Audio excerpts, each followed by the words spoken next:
மாலையும் தாலியும் இல்ல கல்யாணம். விட்டு சொன்னேன்ல, அவகிட்ட சொல்லிடுறேன்.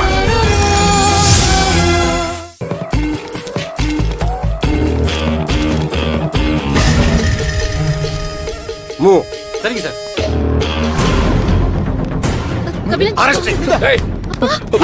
என்ன எதுக்கு சுத்தி வளைக்கிறீங்க? தப்பிக்க முடியாது.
ஏன் மாமா இப்படி பண்ணீங்க?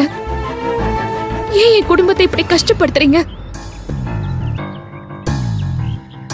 தங்கமே, அப்படியே அச்சு அசலா என் அக்கா மீனாம்பிகை மாதிரியே இருக்கிறமா நீ.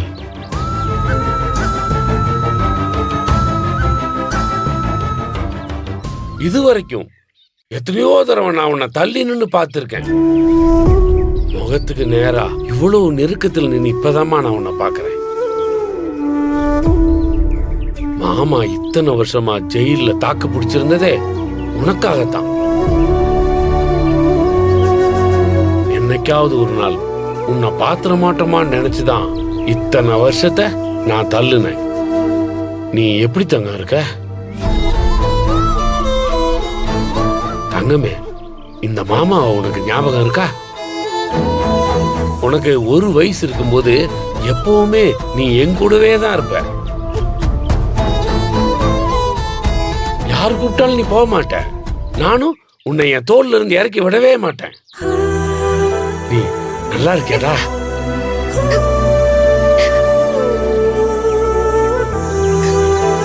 மாமா, என் அம்மாவோட சொந்தம்னு இருக்கிறது நீங்க ஒருத்தர் மட்டும்தான்.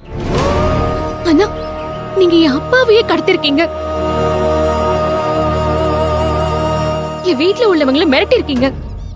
ஏன் மாமா இப்படி எல்லாம் நீங்க பண்றதுனால எனக்கு தானே மாமா கெட்ட பேர் வரும். சொத்து விஷயத்துல ஏன் மாமா இவ்ளோ பிடிவாதமா இருக்கீங்க? மாமா, சொத்தை விட பெருசு சொந்தங்கள் தானே மாமா. அதை விட்டு கொடுத்து சொத்து என் கைக்கு வரதுல என்ன மாமா பிரயோஜனம்? என்னோட சொந்த தாய் மாமாவை நானே போலீஸ்ல புடிச்சு கொடுக்கற அளவுக்கு ஏன் மாமா என்ன இந்த நிலைமைக்கு தள்ளினீங்க? உடம்பு முடியாத என் அப்பாவை கடத்திருக்கீங்க. அங்க ஒரு சின்ன குழந்தை இருக்கிற வீட்டுல போய் அங்க இருக்கிற எல்லாரையும் மிரட்டி இருக்கீங்க. எல்லாத்துக்கும் மேல என் பேர்ல சொத்தெல்லாம் மாத்தணும்னு சொல்லிருக்கீங்க. அப்படியெல்லாம் நீங்க சொல்லிருக்க கூடாது மாமா. தங்கமே, அந்த மரகதத்தை பத்தி உனக்கு தெரியாதுடா. அவ வாழ்றதுக்காக அடுத்தவங்களை என்ன வேணா பண்ணுவாவ. நான் சொல்றத கேள்றா நீ. மாமா, என் அம்மாவை பத்தி யார் தப்பா பேசினாலும் அதை கேட்டுட்டு நான் சும்மா இருக்க மாட்டேன். உங்களை போலீஸ் கிட்ட ஒப்படைச்சதுக்கு நான் ரொம்ப வருத்தப்படுறேன் மாமா. ஆனா எனக்கு வேற வழி தெரியல மாமா. நீங்க எப்ப விடுதலையாகி வந்தாலும் உங்க மருமகளா நான் காத்துட்டு இருப்பேன். என் அப்பா அம்மாவும் உங்க குடும்பம் தான் மாமா. உன்னை இந்த அளவுக்கு அந்த மரகதம் மயக்கி வச்சிருக்கானா இப்பதான் எனக்கு புரியுது. அவ உங்ககிட்ட காட்டுறதெல்லாம் பாசம் இல்லாம எல்லாம் வேஷம். அந்த மரகதத்தை நம்பாத தங்கம். மாமா, திரும்பவும் சொல்றேன், இனி ஒரு வார்த்தை அம்மாவை பத்தி தப்பா பேசாதீங்க. அம்மா என் மேல வச்சிருக்கிற அன்பு உங்களுக்கு சொன்னாலும் புரியாது மாமா. இன்ஸ்பெக்டர் அவரை கூட்டிட்டு போங்க. கான்ஸ்டபிள் எடுத்துட்டு வாங்க. போயா. தங்கமே, அந்த மரகதத்தை நீ நம்பாத. அவ பாசமுள்ள வேஷம். அவ உன்னை ஏமாத்திடுவா. சொத்துக்காக அவன்கிட்ட டிராமா பண்றா. அவளை நீ நம்பாத. நான் சொல்ற கேளு. இந்த மாமா பேச்ச கேளு தங்கம். அவளை நீ நம்பிடாத. நம்பி நீ மோசம் போயிடுவ. அவ உன்னை ஏமாத்துறா. உள்ள உட்காரியா. அவளை நம்பாத. அந்த மரகத வேஷ கத்தாத. அவ பாசம் காட்ட மாட்டா. நம்பு. மாமா சொல்றத நம்பு. அவளை நம்பாத. அவளை நம்பாத. நீ மாமா சொல்றத கேளு. நான் உண்மையை சொல்றேன். நம்பு.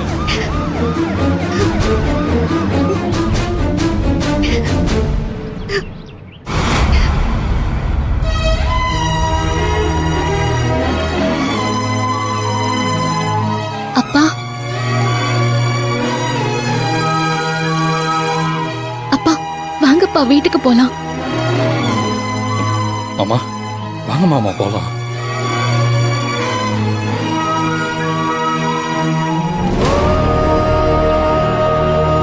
புனிதா, மாமா ஏதோ மாதிரியா இருக்காரு.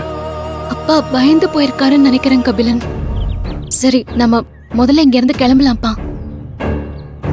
சரி வாங்க மாமா. வாங்கப்பா. வாங்க மாமா. அவங்க வீட்டுக்கு போறதுக்குள்ள நம்ம முன்னாடி வீட்டுக்கு போயிடணும். சொத்துக்காக எதுக்குடா இவ்ளோ ரிஸ்க் எடுக்கிற? கேஸ் சிலிண்டரை வச்சு மிரட்டினா புனிதாக்கா என்னடா பண்ணுவாங்க? இங்க பாரு, நமக்கு சேர வேண்டியது நமக்கு வந்துதானே ஆகணும். விஷயம் தெரிஞ்சுதான் பேசுறியா? இங்க நடந்த எல்லாத்தையும் தேவான் என்கிட்ட சொல்லிட்டா. ஏய், சொல்லியும் நீ பேசுறது ரொம்ப ஆச்சரியமா இருக்குடா. மாமா, நீங்க போன வேலை என்னாச்சு? ஆல்மோஸ்ட் முடிஞ்சுது அமுதா. கம்பெனி கிட்ட லீடர்ஷிப் பேசி நான் ஓகே வாங்கிட்டேன். இங்க லீடர்ஷிப் லான்ச் பண்றதுக்கான இடத்தையும் பார்த்துட்டேன். கம்பெனி ரெஜிஸ்டர் பண்றது, லீகல் ஃபார்மாலிட்டிஸ்லாம் தான் கொஞ்சம் பேலன்ஸ் இருக்கு. சரவணா, நீ கம்பெனி ஆரம்பிக்க போறன்றது எனக்கு ரொம்ப சந்தோஷமா இருக்குடா. எனக்குன்னு குடும்பம் ஆயிடுச்சு. என்னை நம்பி 2 பொண்ணுங்க இருக்காங்க. அவங்களுக்காக நான் ஓடணும் இல்ல.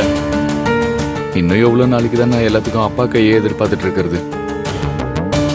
அதான் லாஸ்டா அப்பா கிட்ட ஒரு 50 லட்ச ரூபாய் கேட்கலான்னு இருக்கேன். சொத்து எப்படியும் பிரிய போகுது, அப்புறம் எதுக்குடா 50 லட்ச ரூபாய் கேக்குற? உன்னோட ஷேர் வந்ததும் அதை வச்சு கம்பெனி ரெஜிஸ்டர் பண்ணிக்க வேண்டியதானே? கேட்க நல்லா இருக்கு மணி, நடந்தா இன்னும் நல்லா இருக்கும். டேய் சரவணா, நீ பேசுறதெல்லாம் நான் கேட்டுக்கிட்டு தான் இருந்தேன். நான் பார்த்து வளர்ந்த பிள்ளை நீ. நீ கம்பெனி ஆரம்பிக்க போறேன்னு தெரிஞ்ச உடனே எனக்கு எவ்வளவு சந்தோஷமா இருக்கு தெரியுமா? என் குழந்தைக்கு நான் ஹீரோவா இருக்கணும்னு ஆசைப்படுறேன் அத்தை. அதுக்காக நான் ஓடணும். நல்ல விஷயம் சரவணா. எப்படியோ நான் மறுபடியும் இந்த வீட்டுக்கு வந்த நேரம் அண்ணனும் வீட்டுக்கு வர போறாரு. நீயும் நல்ல செய்தியோட வந்திருக்க. அப்படியே நம்ம வல்லவனையும் கொஞ்சம் தூக்கி விட்டுட்டீனா அவனும் படிச்சுக்குவான்லப்பா. வல்லவன் மாமாக்கும் நம்ம கம்பெனில ஒரு போஸ்டிங் இருக்கு. ரொம்ப சந்தோஷம்டா.